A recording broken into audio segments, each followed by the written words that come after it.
निगरान वज़ीर आज़म अनवारुल्लाह काकड़ का नाम आपने तजवीज़ किया, तो क्या ये नाम खुद सोचा भी आपने था या कहीं से आपको तजवीज़ आई थी?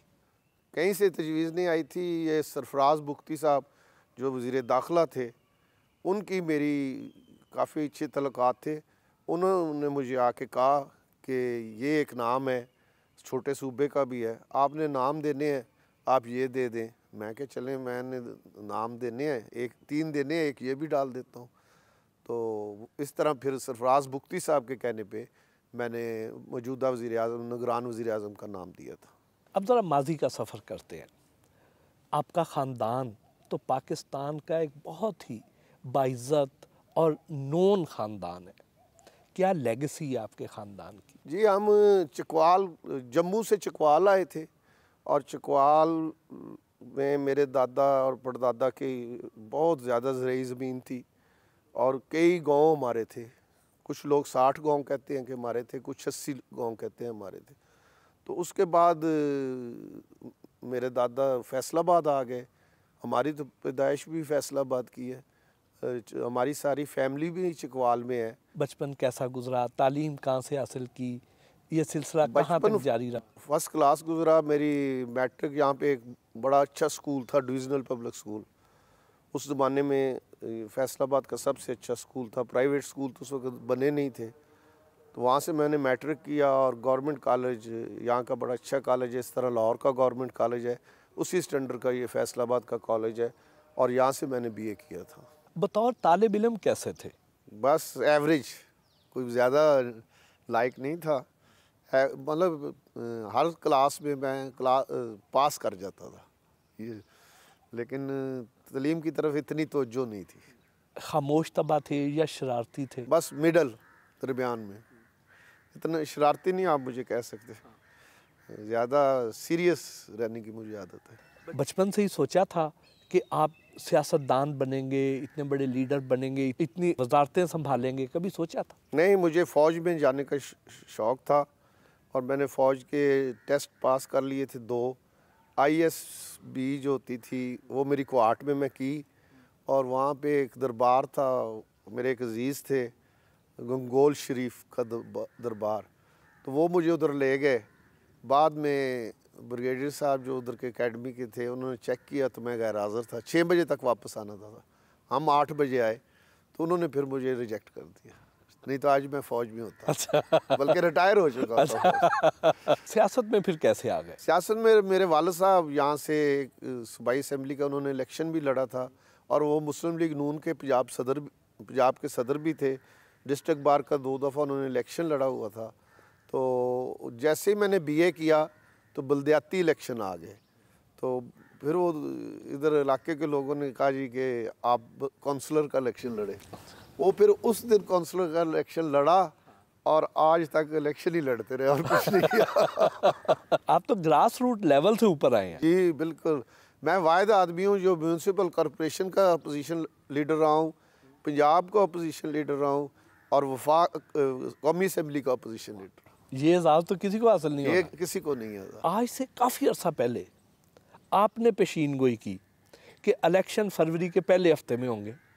आपने पेशीन गोई की कि अगले इलेक्शन में बानी PTI इलेक्शन में हिस्सा नहीं ले सकेंगे। आपने पेशीन गोई की कि जब इलेक्शन अनाउंस होंगे तो नवाज शरीफ वतन वापस आ जाएंगे। इतना ज़्यादा इल्म नजूम कहाँ से हासिल किया? ये कौन सी दरसगाह है जहाँ से आप ये इल्म लेते हैं?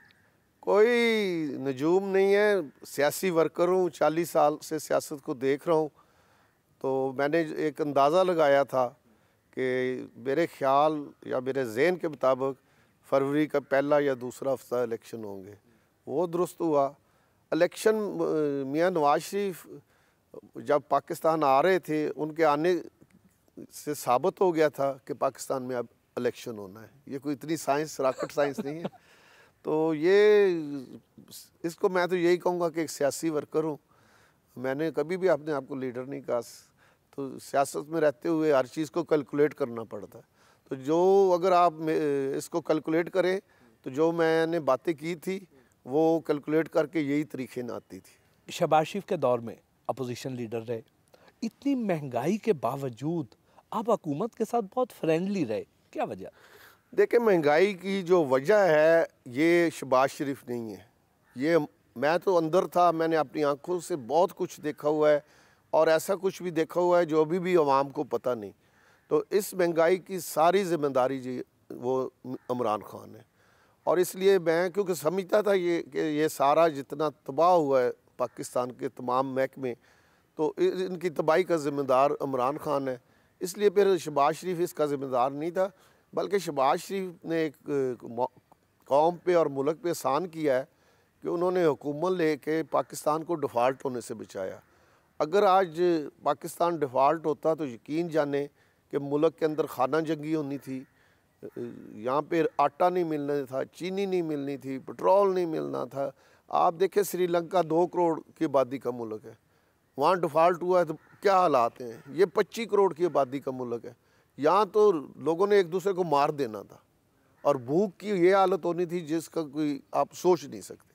तो इन हालात में इस हुकूमत ने डिफ़ॉल्ट होने से भी बचाया, IMF की किस्त भी ले ली और आज मुल्क बेहतरी की तरफ जो रवान हुआ है, इसमें जो 16 महीने की हुकूमत है उनका बहुत ज़्यादा हिस्सा है।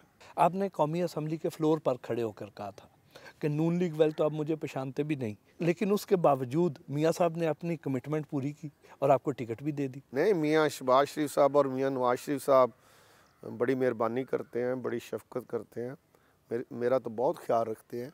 वो बस एक कोई इशू उस दिन बना था तो उस पर फिर मैंने बात कर दी, क्योंकि जो बात दिल में हो वो मैं कर देता हूँ। जब आपने तहरीके इंसाफ भी छोड़ दी, उसके बाद पीपल्स पार्टी को ज्वाइन क्यों नहीं किया? हालांकि आसिफ अली जरदारी साहब तो आपके बड़े अच्छे दोस्त हैं। जी, मेरे बड़े मेहरबान हैं, दोस्त भी हैं, मेहरबान भी हैं, लेकिन पीपल्स पार्टी का पंजाब के अंदर वोट नहीं है। पिछली दफ़ा जिसने मेरे मुकाबले में जिसने पीपल्स पार्टी के टिकट से इलेक्शन लड़ा था, उसने 900 वोट दिए थे और अब भी अगर कोई होगा तो यही नतीजा आएगा। तो सियासत में आप इलेक्शन लड़ते हैं जीतने के लिए, तो जीतने के लिए फिर आपको ऐसी चॉइस होनी चाहिए जो जिसके साथ आप जीतना नहीं तो मुकाबला तो कर सके। तो अब मेरे नून लीग में आने के बाद अल्लाह का शुक्र है कि ये मेरे वाली सीट जो है ये फैसलाबाद के लोग इसको एक मजबूत सीट समझ रहे हैं नून लीग की। खान साहब से आपके इख्तलाफात की वजह क्या थी? खान साहब से इख्तलाफ की बड़ी वजह बुज़दार थी और खान साहब ने हमारे सूबे पे एक बहुत बड़ा जुल्म किया था, जो बुज़दार जैसे नलायक जाहिल करप्ट आदमी को हमारे पे नाफिज किया था। बाद में तो साबित हो गया, खान साहब खुद भी यही हैं, लेकिन उस वक़्त तो हम समझते थे कि खान तो ठीक है, ये बंदा बहुत गलत है। और उस बंदे ने जिस तरह जल्दी से खान साहब को छोड़ा, जिस तरह उसने करप्शन की, चीफ मिनिस्टर लेवल का आज तक पाकिस्तान बनने से लेके आज तक कभी कोई डिप्टी कमिश्नर या DPO पैसे दे के नहीं लगा। सिर्फ एक इमरान खान का दौर है और बुज़दार का दौर है जिसमें डिप्टी कमिश्नर और DPO पैसे दे के लगे और उन्होंने फिर वो पैसे जो हैं वो 2-3 महीने में पूरे किए, और वो किससे किए? पंजाब की आवाम से।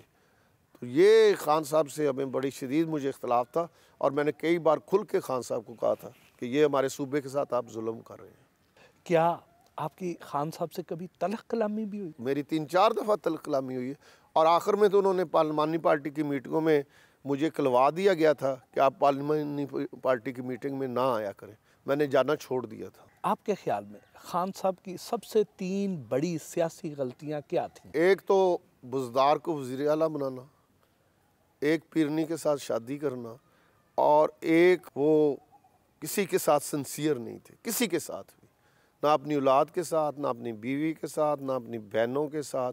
वो अपनी ज़ात तक उन्हें हर चीज़ चाहिए, ना उनका कोई दोस्त है, ना कोई उनका रिश्तेदार है, ना कोई उनके बच्चे हैं। वो बंदा सिर्फ अपनी ज़ात के अंदर ही खुद ही है। क्या आप मानते हैं कि तहरीके इंसाफ की हुकूमत गिराने में आपका बड़ा अहम किरदार था? जी बिल्कुल, मुझे फ़ख्र है इस पे कि मैंने इस मुल्क को एक ऐसे आदमी से निजात दिलाई जो मुल्क को तोड़ने जा रहा था, और जिस तरह मशरक़ी पाकिस्तान का सान्या हुआ था, इस तरह का एक और सान्या होने जा रहा था। तो हमें तो फ़ख्र है इस बात पे कि हमने खान की हुकूमत गिराई और पाकिस्तान को बचा ली।